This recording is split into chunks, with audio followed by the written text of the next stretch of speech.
What is life? And what is the meaning of life? Does life even have a meaning? Life is consciousness. And it is learning to understand what this consciousness is, what it means, and also to understand where this consciousness lies, where it exists in the realm of things. People will say, well, it exists within your head, within your brain. But even as you say this, you know that the statement simply can't be true because it's just too big. All that thought and all that memory. Just stop and look inside yourself and truly perceive your thoughts just for a moment. It's so vast, this realm of space that lies within consciousness. It feels like a whole universe in there, doesn't it? And yet it lies within an intangible nothingness. And it feels like that because that's exactly what it is. Nothing. Nothingness. But conscious. It's certainly something worth considering. And what is nothingness? Well, Alan Watts summed it up more than eloquently in a statement he made when he said that nothing is what your head looks like to your eyes, and that nothingness is what's watching. And I truly can't think of a better description. Nothingness and consciousness coexists in that space behind your eyes. You can't have something here without having that nothing there. So you need to be aware of that nothingness.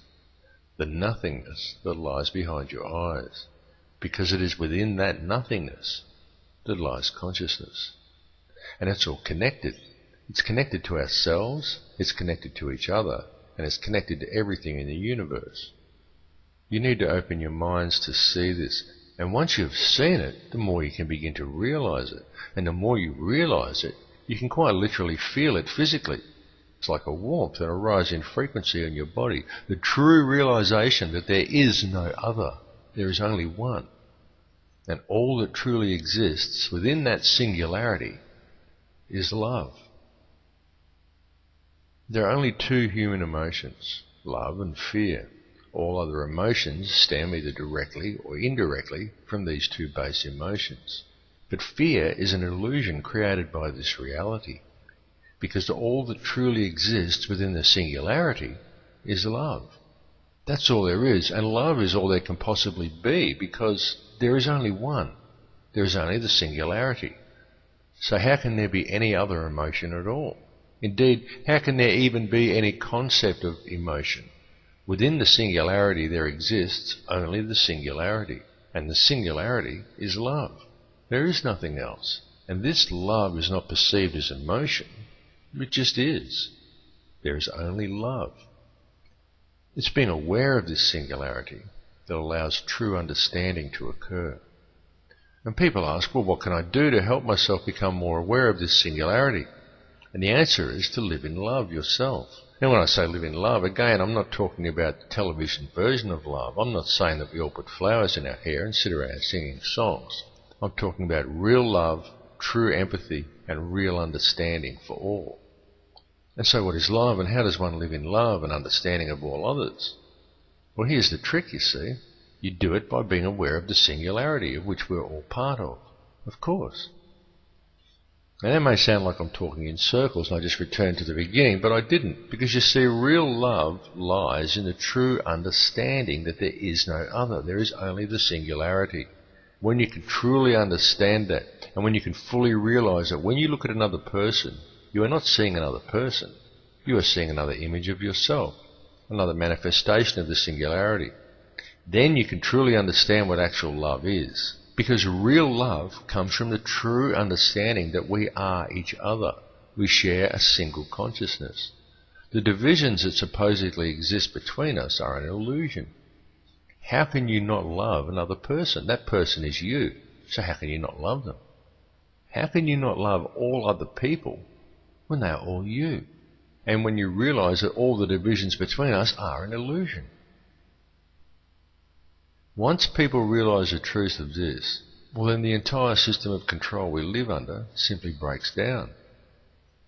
And how do you do it, and where do you start? Well, you do it by realizing that we are all one.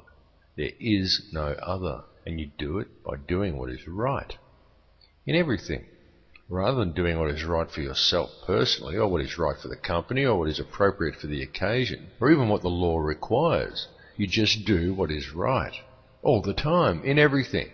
Realize and truly understand that when you do the wrong thing, the person who must suffer the consequences is simply a mirror of yourself. So all you have done is hurt yourself, and you have divided just a little bit further both society and the one consciousness that we are all part of. Stop the divisions, and the system breaks down. Understand that there is no division. This universe that we live in is truly created by our intent and our emotions. We quite literally create this universe ourselves. And if anyone has a doubt that the universe is holographic in nature, you've just got to look to quantum physics. If you want to see a physicist run from the room in horror, just ask them about the measurement problem. Now, if you don't know what the measurement problem is the problem that when a physicist goes to measure the size of an atom, he finds that the electrons are spread out to infinity. They can't be measured.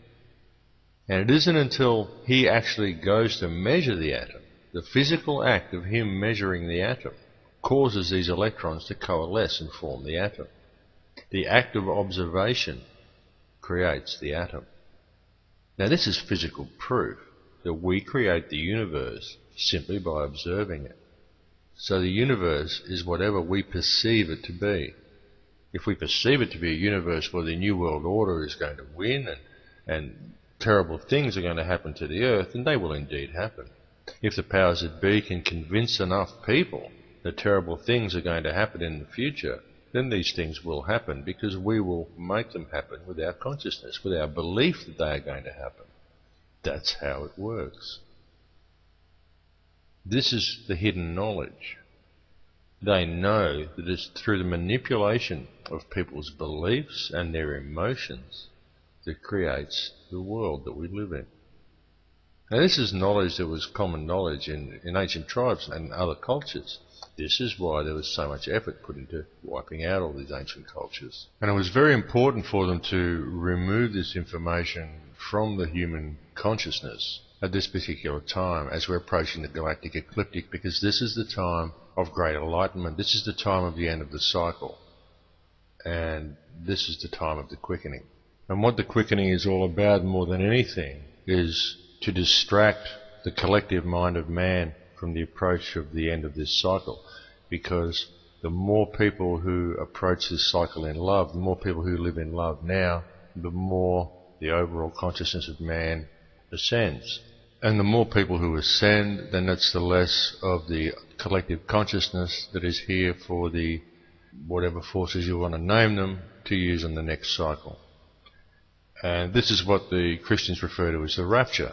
But it has nothing to do with Christianity. What it has to do with is the cycles of the planet. The rotational mechanism of our solar system is what it has to do with. Because this is how the universe works.